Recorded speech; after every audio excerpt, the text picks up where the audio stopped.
as considerações práticas suscetíveis de serem relacionadas. Conforme me esforçarei por indicar no capítulo restante, mesmo as descobertas que se realizaram até o presente em relação à natureza do homem comparam-se favoravelmente em significação social à utilidade totalmente provável de psi, que acabamos de esboçar teoricamente. Capítulo 12. Consequências para as relações entre os homens. Comparadas ao que ainda resta por descobrir, as descobertas que passamos em revista nas páginas precedentes são pequenas. Quase todos os achados fizeram surgir mais perguntas do que respostas.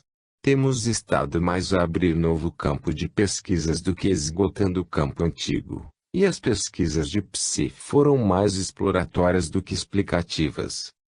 Verificamos existir certa aptidão para a aquisição de conhecimentos que transcendem as funções sensoriais. Esta aptidão extrasensorial pode dar-nos, sem dúvida, conhecimento de estados objetivos e muito provavelmente também subjetivos, conhecimento da matéria e mais provavelmente do espírito. Ficamos também sabendo que o espaço e o tempo não afetam este processo, como acontece com os fenômenos que se sabe serem físicos. Daí seria de deduzir que na atividade ESP o espírito é capaz de transcender o intermediário físico, como também o sensorial. Não depende de qualquer espécie de princípio físico que se conheça ou que seja possível derivar da física do espaço-tempo dos nossos dias. Nas experiências de PC, o espírito reage com o próprio objeto de maneira que parece não física, produzindo, entretanto, efeitos físicos. O que é mais, PC se integra bem com ESP, constituindo os dois uma função psi geral, que por sua vez é possível harmonizar inteiramente com o espírito normal do indivíduo, se omitirmos do quadro o processo sensorial e motores mais fisiológicos. Em outras palavras, os fenômenos de ESP e PC são manifestações da personalidade normal sob as condições peculiares impostas à experiência. As pesquisas de psi mostram que o espírito humano natural pode fugir aos limites físicos sob certas condições. O espírito atua reciprocamente com a matéria não só na relação pensamento-cérebro, mas em certa espécie de contato com objetos externos nas experimentações de ESP e PC. Todavia, esta ação psicofísica não obedece às leis comuns da física, parece antes obedecer a princípios orientadores já conhecidos na motivação humana. Atua como seria de esperar por parte do espírito, mas diferentemente da matéria. Assim sendo, demonstrou-se diferença distinta entre espírito e matéria, dualismo relativo, por meio das experiências com psi, e, queiramos ou não, a prova acumulada é esmagadora. Entretanto, em virtude da própria ação mútua, o espírito e o objeto se tornam funcionalmente sistema único, limitando o dualismo existente. O espírito e o cérebro têm de integrar-se igualmente ao atuarem um sobre o outro no processo normal da experiência. Presumivelmente, a operação recíproca do que chamamos espírito e matéria ocorre devido a propriedades comuns. A ação psicofísica exige terreno básico em comum, cuja presença por enquanto somente é possível inferir. Talvez seja uma espécie de continente submerso de causalidade, exigindo para as descobertas técnicas de sondagem ainda não disponíveis para a ciência. De qualquer maneira, é simplesmente bom senso supor a existência necessária de certa base para a ação recíproca psicofísica, visto como tal ação ocorre. A instituição do espírito como distinto do cérebro sob certos aspectos fundamentais vem em apoio da ideia psicocêntrica do homem. Isto significa que o espírito é um fator de pleno direito no esquema total da personalidade. Em consequência, o mundo pessoal do indivíduo não tem inteiramente por centro as funções orgânicas do cérebro material. Formulou-se o problema fundamental da natureza humana logo no início em termos da teoria conhecida da alma porque contribui para identificá-lo. Foi um conceito mínimo da alma, equivalente à ideia do espírito como sistema não físico. Mas esta significação é provavelmente a única universal que essa palavra possui. Certos teólogos têm, sem dúvida, muitos outros significados para a palavra, mas não pretendemos tratar aqui de tais empregos. Pergunta-se simplesmente: existe algo extrafísico ou espiritual na personalidade humana? A resposta experimental é afirmativa. Há provas atualmente da existência de tal fator no homem. A hipótese da alma conforme definida foi instituída, mas tão só como definida. Somente se cogitou da realidade elementar, não do caráter sobrenatural, não da origem divina, da transmigração, da imortalidade. Não se tratou aqui dos complicados embelezamentos especulativos que acompanharam a teoria da alma através da longa história religiosa, e dela não teria sido possível cogitar de qualquer maneira até que primeiramente se esclarecesse existir algo essencialmente além do físico no ser humano. O que se achou pode chamar-se alma psicológica. Semelhante caracterização servirá por enquanto para distingui-la do conceito teológico de alma. Verdade é que, até o ponto a que chegamos, não há conflito entre essa alma psicológica e a significação teológica comum do termo. Os dois conceitos divergem quando se alcança o domínio ainda não investigado por processos científicos. Convém salientar que, sem a instituição desta hipótese da alma limitada, não haveria motivo para prosseguir com a investigação de outros aspectos da teoria da alma conforme a representa a doutrina religiosa. O primeiro passo foi essencial, embora modesto. Firmou um ponto que milênios de discussões não conseguiram estabelecer. Este começo representa a viravolta de 3 séculos de domínio da ciência da natureza humana pela teoria materialista. Terá finalmente significação das mais revolucionárias, embora seja lenta a realização do efeito total. As viravoltas não são nunca repentinas. Resta ainda o tema que mais importa para nós, o efeito que se deve esperar sobre as relações entre os homens dos progressos científicos que discutimos.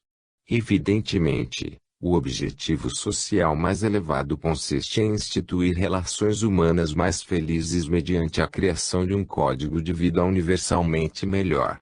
Os pesquisadores cada vez mais se convencem da necessidade de medir as produções intelectuais pelos padrões de possível melhoramento cultural.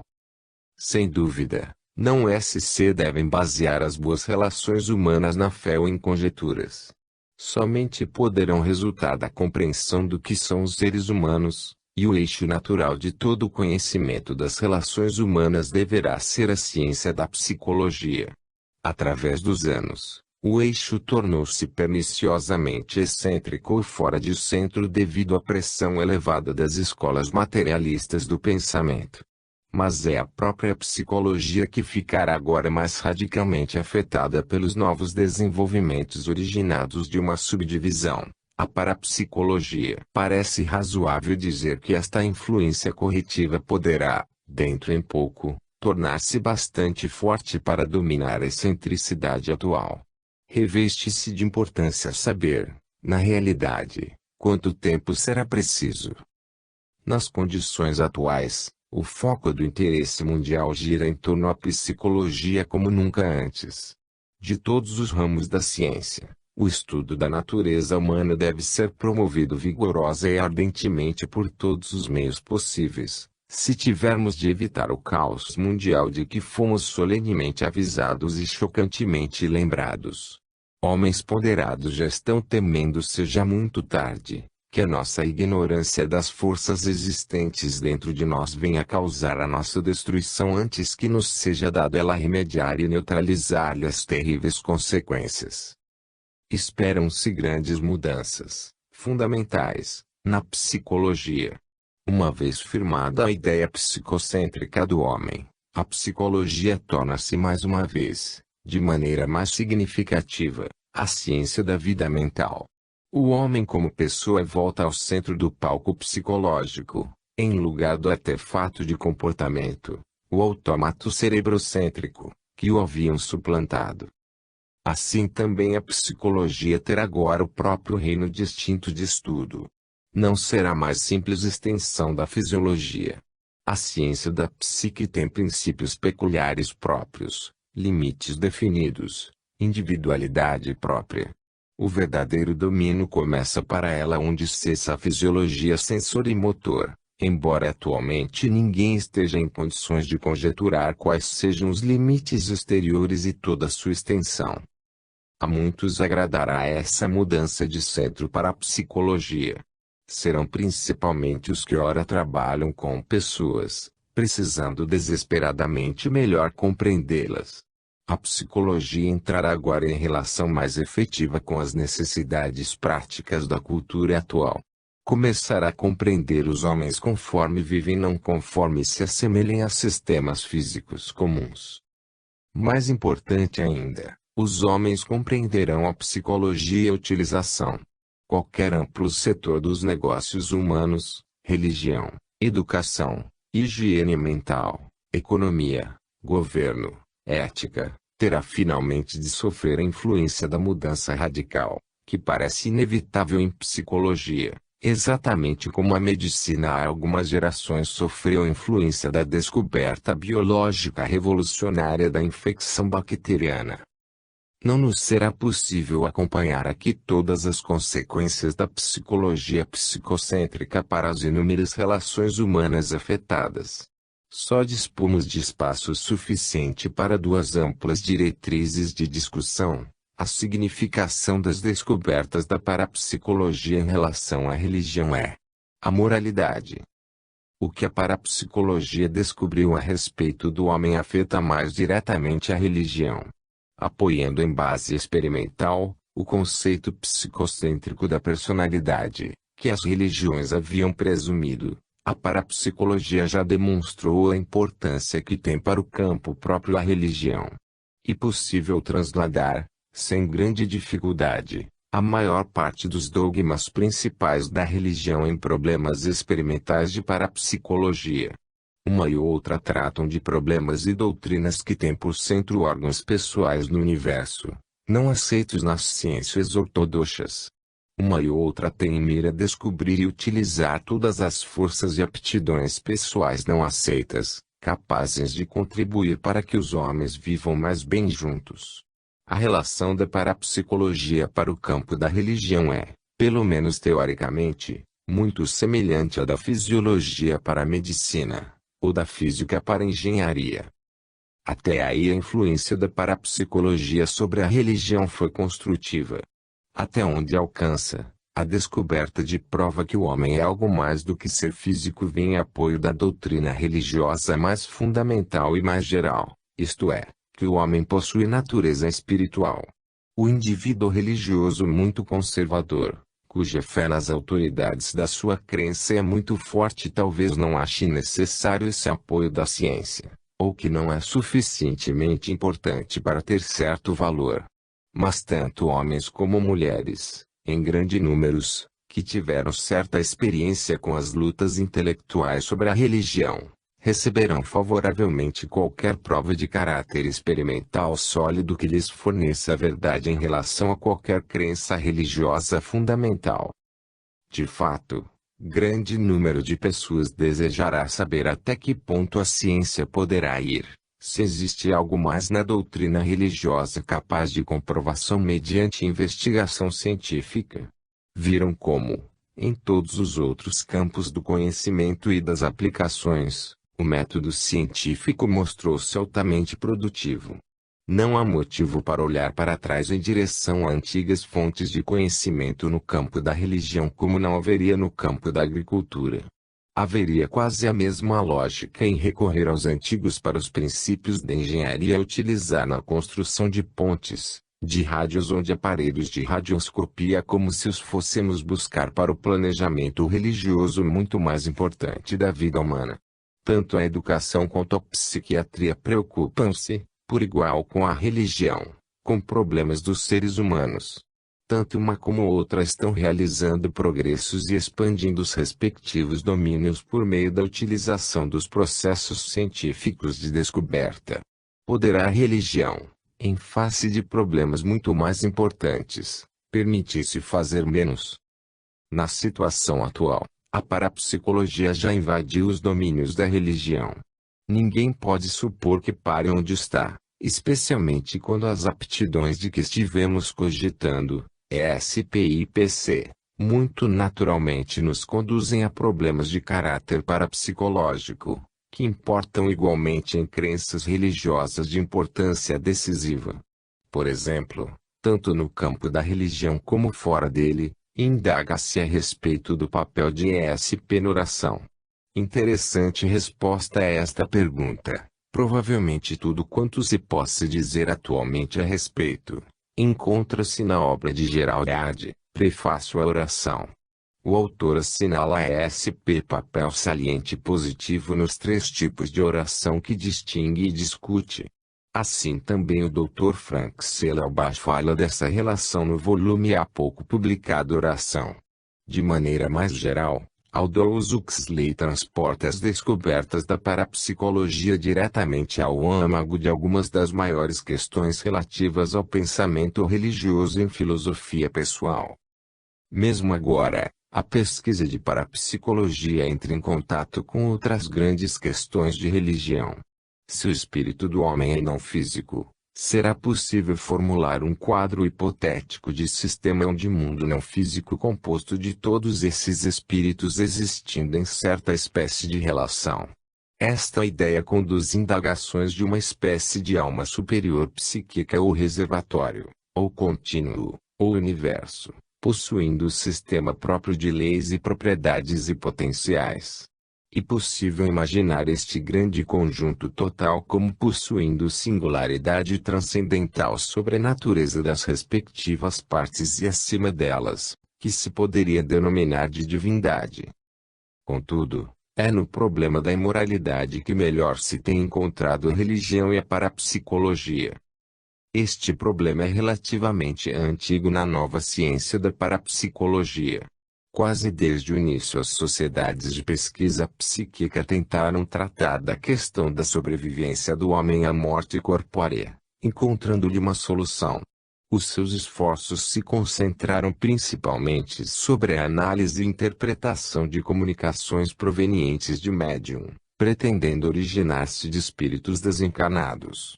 No curso de 75 anos de tais estudos de mediunidade, alguns dos sábios mais eruditos do mundo, bem como inúmeros outros de menor reputação, convenceu-se de constituírem essas mensagens, pelo menos em parte, prova aceitável da existência continuada de personalidades incorpóreas, de almas sem corpo. Será preciso, entretanto, não considerar estes sábios como autoridades quanto ao problema da sobrevivência.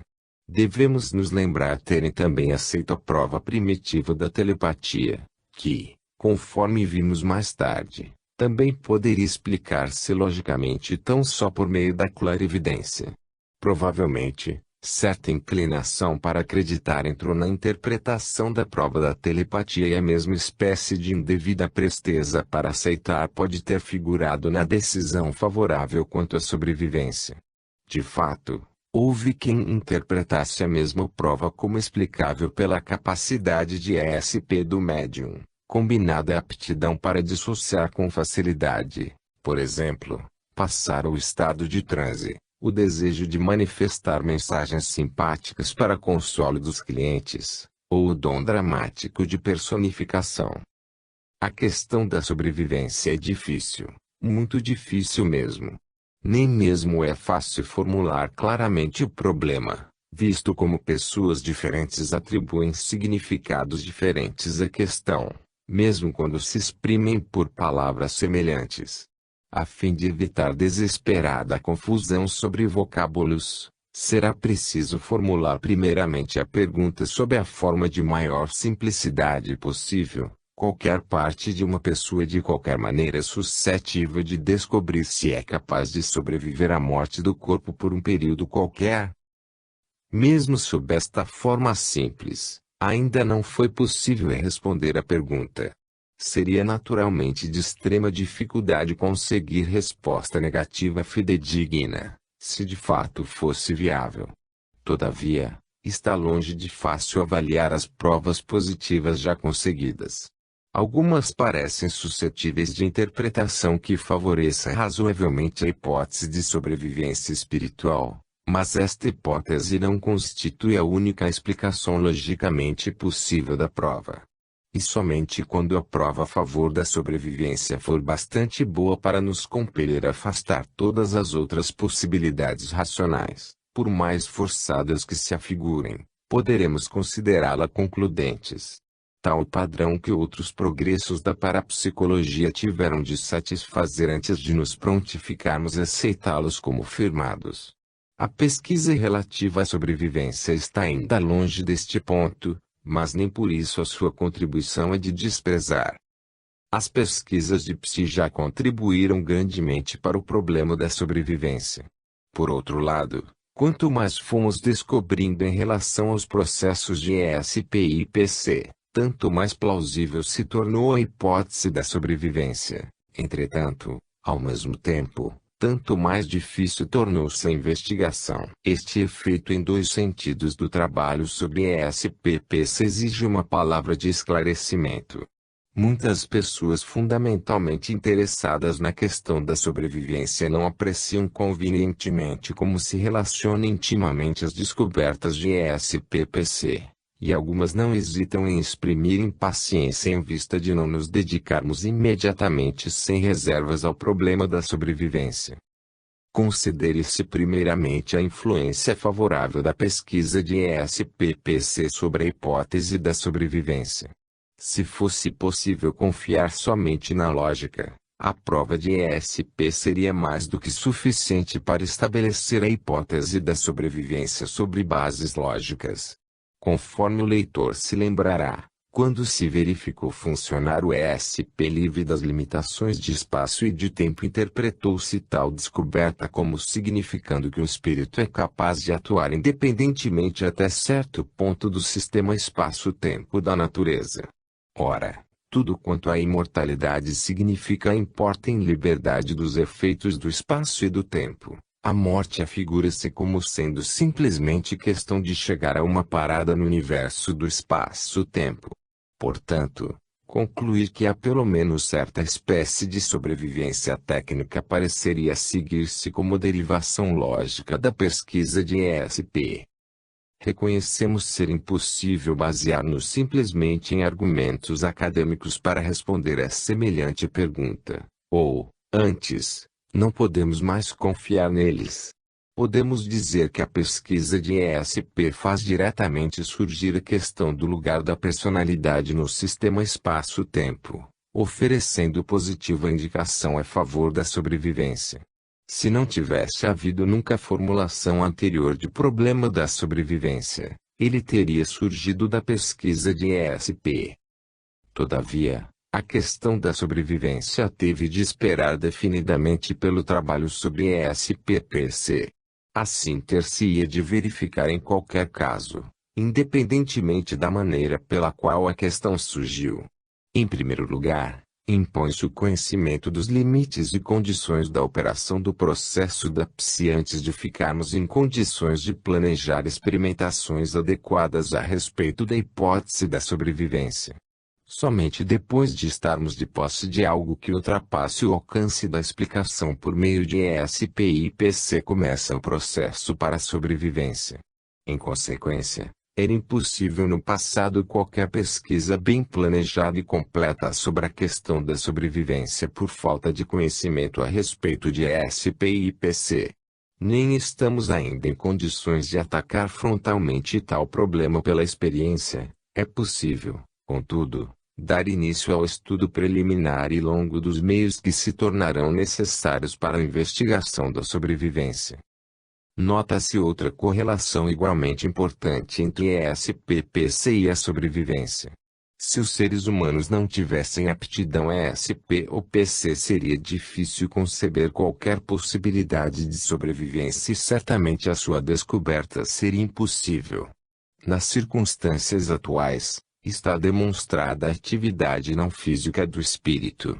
A única espécie de percepção possível em estado desencarnado seria extrasensorial, e a psicocinética seria o único meio de influir sobre qualquer parte do universo físico. Até a comunicação de um espírito incorpóreo com os vivos implicaria provavelmente em PC. A telepatia afigurar-se-ia o único meio de intercomunicação de que disporiam personalidades desencarnadas, seja com os vivos, seja com os não vivos. Pode ver-se toda a importância da crise recente com relação à telepatia, mencionada no capítulo sobre precognição, e quão essencial se torna esclarecer totalmente essas questões antes de qualquer tentativa no sentido de atacar o grande problema complicado da sobrevivência pessoal. Torna-se necessária toda a animação possível ao estudo da sobrevivência para remover-lhe as dificuldades. Afastar primeiramente as dificuldades intelectuais contribuirá grandemente para a apreciação apropriada da questão.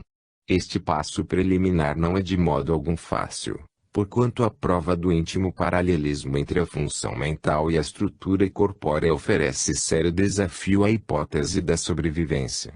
Quando o estudioso de biologia examina a longa evolução do sistema nervoso e observa como o espírito se relaciona intimamente com a evolução de estruturas específicas do cérebro, quando descobre o mesmo paralelismo íntimo do desenvolvimento do espírito-cérebro da criança, e fica sabendo até que ponto o plasma germe e a fisiologia geral determinam a personalidade individual, experimenta a maior dificuldade em descobrir qualquer maneira possível pela qual o espírito se mova de per si de qualquer forma ou em qualquer grau.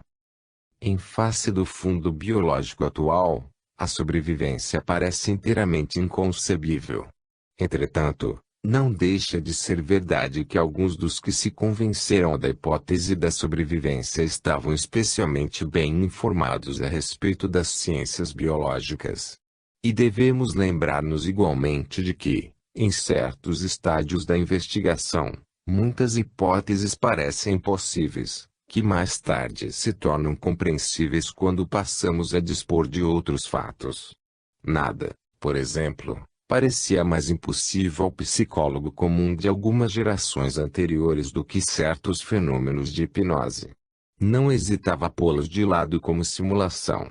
O mesmo pode dizer-se ainda mais recentemente de ESP e PC.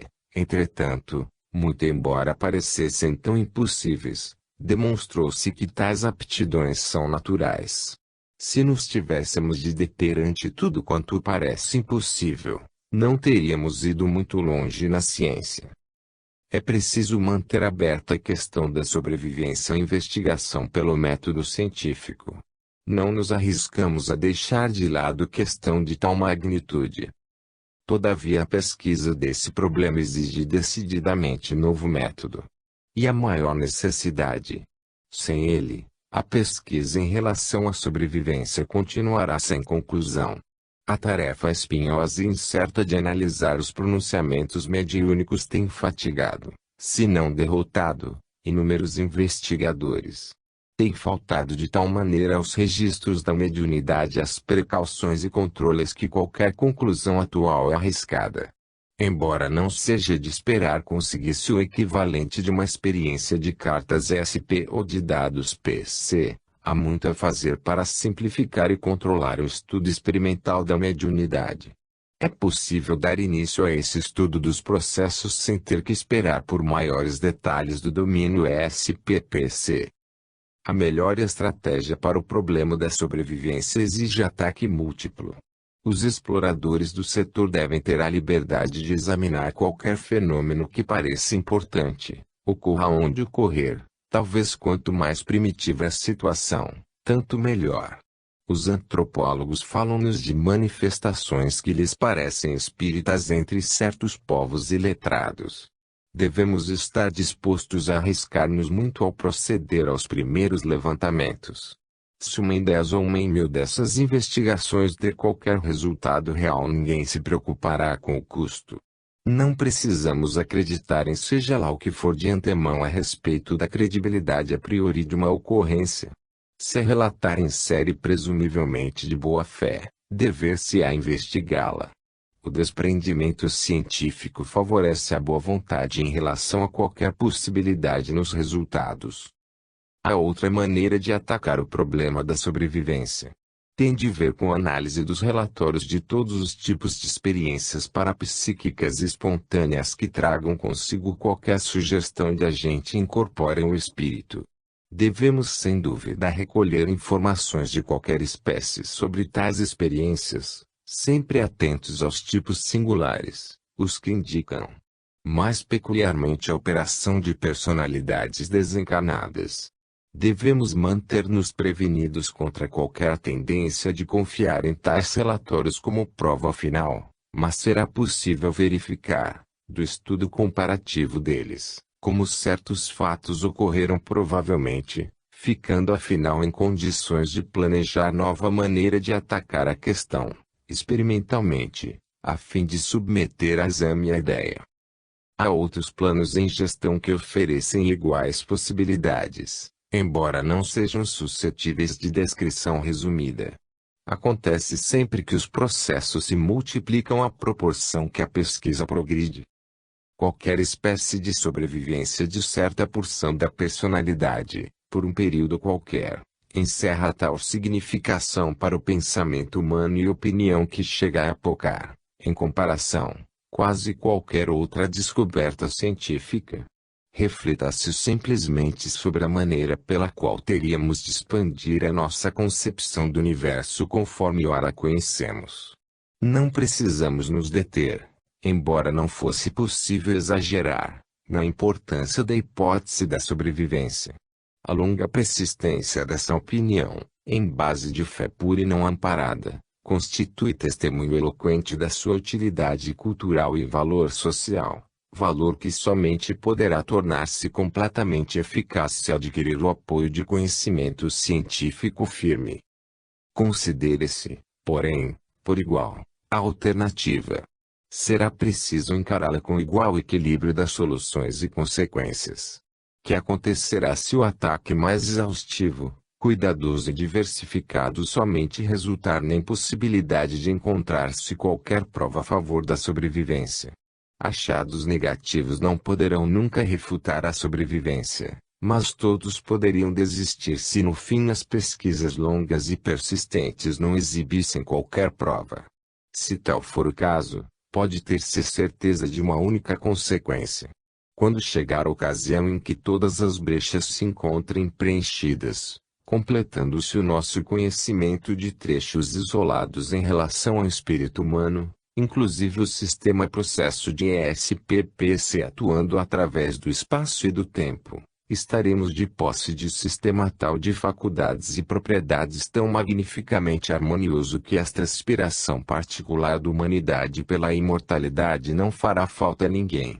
A perspectiva cultural para o homem e a sociedade aumentará e se alterará desmesuradamente com as descobertas, seja qual for a orientação que tomarem. O homem amadurecerá e se preparará para um conceito do mundo adequado ao esquema de maior amplitude dos fatos, que se irá expandindo com as investigações. Se as descobertas futuras frustrarem qualquer possibilidade de aceitação da hipótese da sobrevivência, será seguro predizer não se sentir mais falta de quaisquer teorias de ressurreição do que hoje se sente dos antigos anjos com asas de penas ou da antiga teologia irascível entre os intelectuais das escolas respectivas. A ciência da natureza humana ainda está na adolescência. Como campo, está madura para grandes descobertas futuras. A sobrevivência pode ou não se tornar uma das suas descobertas importantes. Há abundância de provas a favor, mas nenhuma é do tipo concludente exigido pela ciência. Seja qual for o resultado da investigação, é quase certo que estamos neste momento tão longe de apreciar a natureza e a magnitude do futuro quadro desse reino mental como Paracelso estava de conceber a magnitude e o mecanismo da energia atômica ou Hipócrates de prever a terapêutica dos compostos da sulfa. Seria insensato sustentar demasiado seriamente hoje de qualquer opinião sobre o alcance e o poder e destino final do espírito humano sujeitos como estão aos resultados das explorações do futuro. Finalmente, chegamos ao problema de maior urgência que nos confronta atualmente. E a necessidade de moralidade efetiva para o nosso mundo eticamente confuso, que se baseie em fundamentos dignos de nosso respeito intelectual. Não será necessário persuadir a ninguém dessa necessidade primária para a natureza humana. Muitas vozes mais eloquentes do que a minha têm asseverado exatamente isso. Agora qualquer pessoa que pense pode vê-lo por si mesma. A crueldade de homem para homem tem se submetido a muitas restrições culturais, mas apesar de tudo, é a ansiedade número 1 do mundo. Os homens e as nações ainda investem às cegas uns contra os outros, e nos tempos atuais o poder para o mal se multiplica quase além da compreensão. Agora, contudo, chegamos a ponto de reconhecer a necessidade de descobrir a maneira de atacar as nossas outras moléstias, na base do conhecimento em lugar de doutrina autoritária, sentimento ou tradição. E para este conhecimento temos de nos voltar para a ciência da personalidade humana. Não há outra fonte. Evidentemente, a maneira de tratarmos as pessoas depende do que pensamos que são, conforme acontece com tudo mais. Nenhuma outra maneira seria inteligente. Nossos sentimentos para com os homens dependem das nossas ideias, do nosso conhecimento a respeito deles. Quanto mais formos levados a pensar dos nossos semelhantes como sistemas físicos, deterministas, autômatos, máquinas, cérebros, tanto mais impiedosa e egoisticamente nos permitiremos com eles tratar. Por outro lado, quanto mais lhes apreciarmos a vida mental como algo único na natureza, algo mais original e criativo do que simples relações de espaço, tempo, massa da matéria, tanto mais neles nos interessaremos como indivíduos, e tanto mais tenderemos a respeitá-los e a considerar-lhes os pontos de vista e sentimentos. As nossas relações mútuas elevar-se-ão ao nível de interesse comum, de compreensão, de camaradagem. Não constitui simples acidentes históricos, sejam os sistemas de crenças que mais dignificaram os homens com qualidades além das físicas, os que também instituíram a mais elevada apreciação e estima de homem para homem, o mais alto desenvolvimento de consideração fraternal. Consequentemente, seja o que for que venha em apoio dessa concepção psicocêntrica do homem com conhecimento fidedigno estará manifestamente estabelecendo uma base para relações mais felizes na sociedade humana. Sem dúvida a ética implica em algo mais do que atitudes entre pessoas. Qualquer sistema de moral depende da liberdade individual, isto é, do livre-arbítrio. Metade da toxidez social do ponto de vista cerebrocêntrico em relação ao homem reside em não lhe permitir qualquer liberdade volitiva verdadeira, por igual maneira que a roda da máquina não pode ter a liberdade de dominá-la. A fim de ser livre, um sistema tem de ter alguma parte que não esteja inevitavelmente sujeita à regulação por outra. Neste ponto, o problema velho como o tempo da liberdade submete-se à luz da pesquisa, visto como as experimentações de ESP e IPC revelam ser o espírito livre da lei física. De fato, tais pesquisas oferecem a única prova nítida disponível capaz de contribuir para a solução do problema da liberdade ética. Proporcionam base experimental para a razão da liberdade satisfatória ou latitude de autorregulação desfrutada pelo espírito.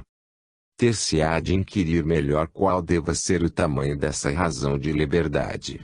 Naturalmente, quanto maior, tanto maior o potencial ético do indivíduo e tanto mais poderá ele regular e controlar a si próprio. Não é possível supor estejamos hoje de posse do inteiro alcance de nossas faculdades. Cada propriedade ou poder que se vem juntar, peculiar ao espírito do homem aumenta-lhe a razão da liberdade pela própria diferenciação. Assim, a descoberta que a nossa vida mental é fundamentalmente diferente do que ciências até hoje a representaram aumenta grandemente a nossa liberdade criativa e estende a zona de crescimento pessoal possível. Mas somente quando conhecemos e apreciamos devidamente esse maior poder do espírito sobre o mundo físico subordinado é possível aproveitá-lo. A nossa filosofia da vida tanto é afetada pela opinião falsa como pela opinião justa. O homem pode ficar irremediavelmente escravizado tanto pela ignorância quanto pela tirania. Naturalmente não estamos à procura tão só de ética individual. Nem mesmo neste momento é o que procuramos antes de tudo. Atualmente, estamos mais profundamente preocupados com as relações humanas em larga escala, de natureza ética. Quando acabamos de escrever estas linhas, a Grande Guerra havia terminado, terminara a maior carnificina de toda a história, depois de ter lacerado a face da Terra e as páginas da história, e, ainda mais profundamente, as memórias sensíveis dos homens.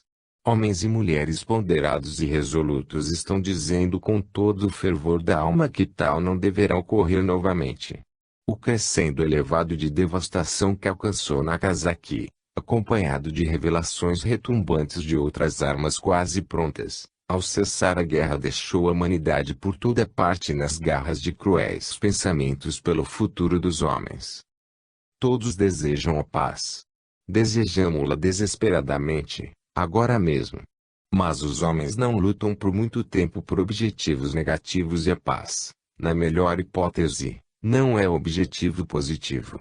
E a ausência da guerra, e é isso que ela é. Os temores que nos estão vivos no espírito passarão com os anos e com a volta aos negócios como de costume.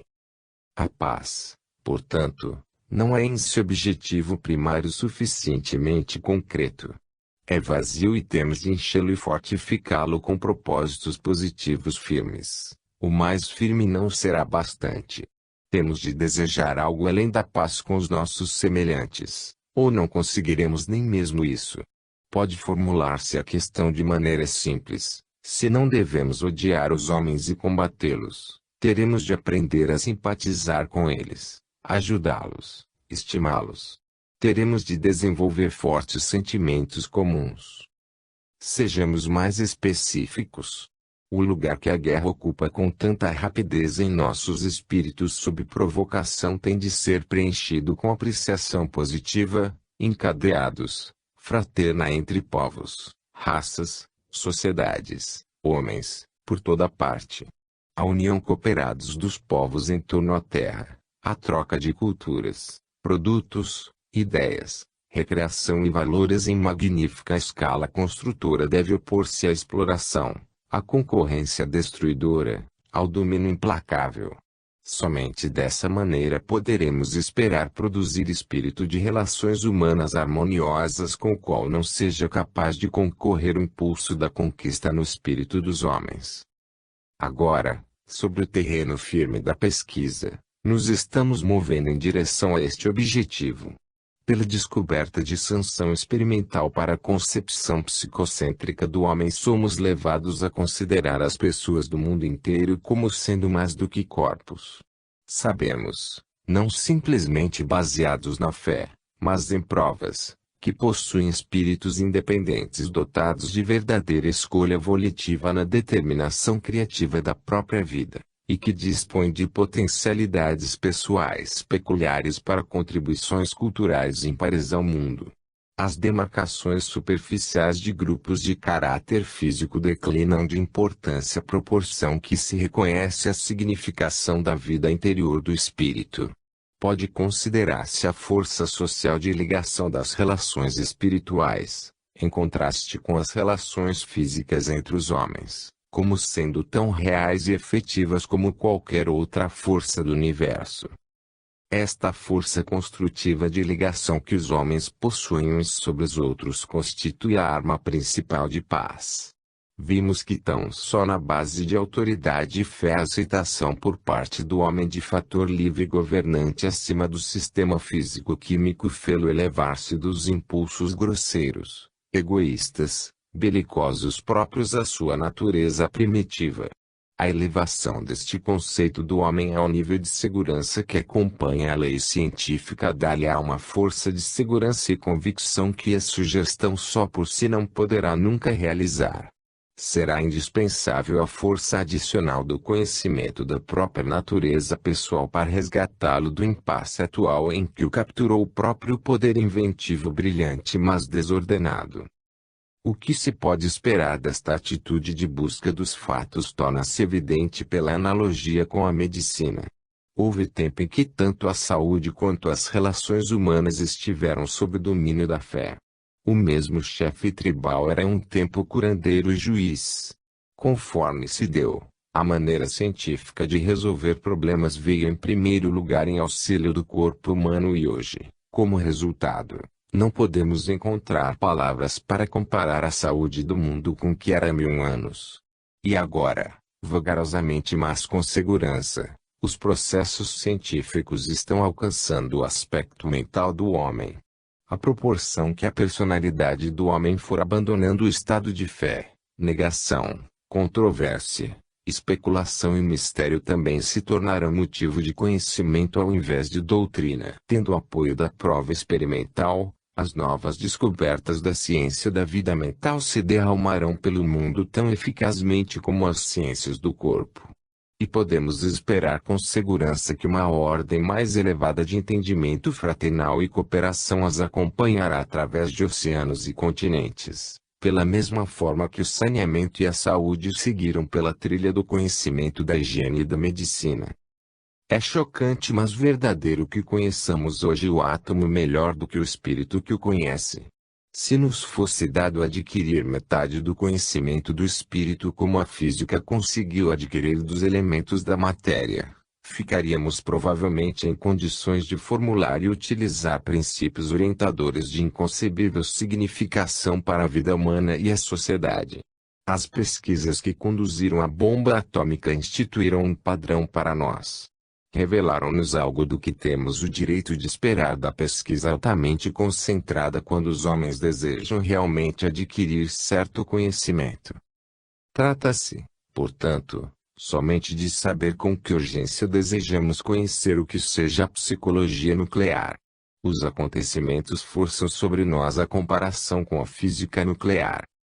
Assim, sendo, perguntamos, estaremos ainda dispostos a conceder a necessária prioridade ao problema humano? Avaliamos bem que valor teria descobrir o bastante dos recursos interiores da natureza psíquica do homem para gerar a força ética e o sentimento social que lhe libertaria o espírito para sempre do temor dos seus semelhantes. Até certo ponto, confronta-nos a concorrência entre o homem e o átomo. Teremos de decidir qual dos dois vai ser mais predominantemente estudado nos anos vindouros, se a energia atômica ou se a energia humana, qual das duas formulará o tema para a ciência das próximas décadas. Dispensar-se-á, com toda certeza, grande atenção a uma e a outra. Não se trata de conflito fundamental. Trata-se somente de saber se dispensará o problema humano investigação científica adequada ainda há tempo para nos salvar dos abusos das outras grandes descobertas já feitas em andamento da ciência. E de imaginar-se que todo o caráter cultural da época em que estamos entrando e o progresso social do futuro mais remoto virá a depender da rapidez com que o problema da natureza do espírito humano passe a concentrar os esforços da pesquisa ativa. Fim.